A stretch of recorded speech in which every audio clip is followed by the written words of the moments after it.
Well, as we await the new executive orders from President Trump, that'll happen any minute now. He also has made his first landmark phone call to Russian President Vladimir Putin since taking office. The Kremlin saying they talked about working together in Syria to target the Islamic State. The two leaders also discussing the process of restoring economic ties between the two countries.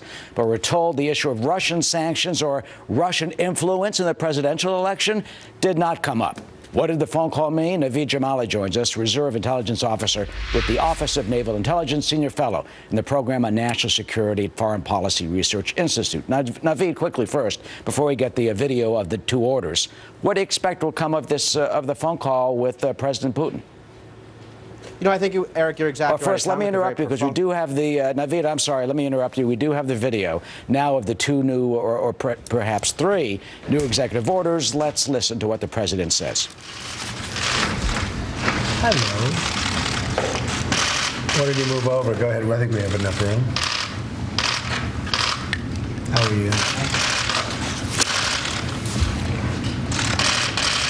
So this is a 5-year lobbying ban, and this is all of the people, most of the people standing behind me will not be able to go to work or do anything adverse to our wonderful country. Okay, 5-year ban. It's a 2-year ban now, and it's got full of loopholes. This is a 5-year ban. So you have one last chance to get out. Good, I had a feeling you were going to say that.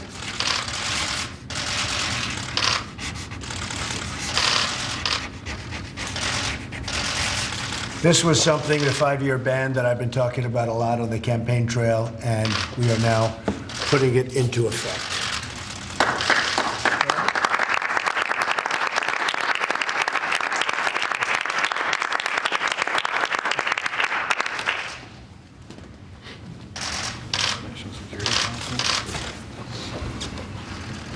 This is the organization of the National Security Council and the Homeland Security Council. You know pretty much what it represents a lot, and also a lot of efficiency, and I think a lot of additional safety. People have been talking about doing this for a long time, like many years. Okay.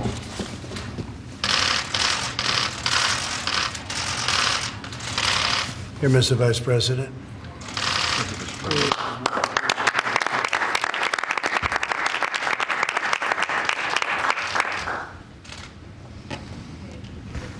This is the plan to defeat the Islamic State of Iraq and Syria. In other words, ISIS. I think it's going to be very successful.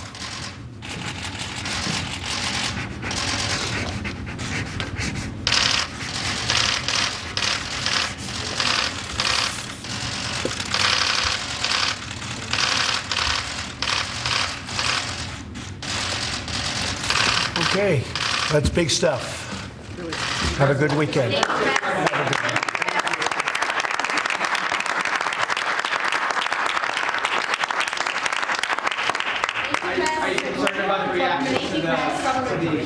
you to implement the immigration executive order that you issued yesterday. Totally. And is it a Muslim ban? Totally. It's not a Muslim ban, but we were totally prepared. It's working out very nicely. You see it at the airports. You see it all over. It's working out very nicely. And we're going to have a very, very strict ban, and we're going to have extreme vetting, which we should have had in this country for many years. Thank you, everybody. Thank you very much. Thank you, guys. Thank you. Appreciate it. Have a great weekend. Thank you. Thank you. Thank you. Guys. Thank you for coming by. Thanks for having us.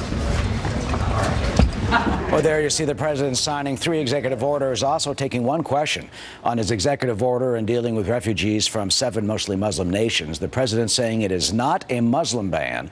He also said that it is, quote, working out very nicely. There have been some demonstrations both at Dulles Airport and at JFK, where we were told 12 people were detained this afternoon. One has been freed after the ACLU, the American Civil Liberties Union, filed a lawsuit. Naveed Jamali has been standing by with us. this. First of all, let's three different executive orders, Naveed. One has to do with lobbyists. I mean, you got that revolving door in Washington where you get a big job at the government and then you go zip right off to K Street, you know, and cash in and make the big bucks. But also dealing with the National Security Council, kind of a reorganization of that in a sense, more active and retired military officers at the NSC. Specifically, we are told to target the Islamic State, dealing with the terrorist threats in the Middle East that this country now faces. And finally, the third that he signed had to do with the Islamic State, asking or directing the Joint Chiefs of Staff to have a report in 30 days on a plan to defeat ISIS. Can you say, from your experience, what do you think could be in that? Special ops, more intense bombing, perhaps, of Raqqa and the other ISIS strongholds. What do you think the Joint Chiefs of Staff could potentially come up with that we don't have now? It's a great question, Eric. I think it's just to take one step above that. You know, when you think about these types of plans, you have to think of this old acronym known as DIME. Diplomatic, and military and economic, and ideology. So the idea here is that, you know, we're going to focus on the military, but there's another, there's another part of this, which is ISIS really revolves around the fact that we have not come up with a coherent plan as to who is going to fall into the vacuum that will be created once ISIS leaves. We have the Iranians, we have the Russians, we have the Kurds, and we have the Turks, to name a few. And I think the big question here is internationally, you know, look, we have Iran who is not happy about the ban on their citizens, and to a large degree, we're going to require their help, whether it's Iraq or whether it's Syria, and Yemen for that matter. So I think while we can look at this militarily, and look, frankly, ISIS is not long for this world, Eric. I mean, I think militarily we can go in there, we can bomb them, whether it's special forces. You really think that? I mean, you're honest, seriously, yes. Because it's not just, they're not just in Raqqa. I mean, they've got the radical That's right. Islamic philosophy. I mean, there are guys all over the world, in our country, in Paris. All you have to do is sit next to the computer, get radicalized, and you're off bombing somebody. That is, thank you for bringing it up. That is actually a great point and a great distinction. When I talk about ISIS, when I talk about the ISIS strongholds in terms of the land that they hold in Syria and Iraq, I should qualify that and say, yes, I do believe that those strongholds are not long for this world. But you're right. The question of ideology is a larger one. When you go to the military, how do we defeat an ideology? And that is going to be a very difficult and nuanced problem. And look, you know, I thought the president did a very good job in his presentation, signing the executive orders, taking the question, very quickly clarifying that this is not a Muslim ban, because as you know, Eric, while actions are important, words do matter. And I think when you're playing at an international stage here, and when it comes to combating ideology, part of this undoubtedly is the fact that we are dealing with an enemy who knows very well how to use propaganda. So let's not give him more tools to use against us. And in terms of, you know, the controversy and the demonstrations against the Muslim ban, do you think it will be successfully challenged or it's going to hold up? You know, that does sound like there is a legal case there. And again, you know, this question about extreme vetting, this is something that the American public should know that is done today. I mean, you know, before someone even sets foot on a plane or even gets a visa, in many cases, these people are vetted. And I think it's completely reasonable to say, look, if we can't get records from the host country for where you're coming from to determine if you are a threat, we're not going to let you get on a plane, or in fact, we're not going to let anyone from your country get on a plane. Now, that's very, very different from saying we're targeting an ethnicity, a country, or a religion, which clearly is not what the executive order said. So it's very important that the president comes out and clarifies that very specifically. I would have no problem with extreme vetting. I have no. In fact, I would like to see you know, more resources put at this.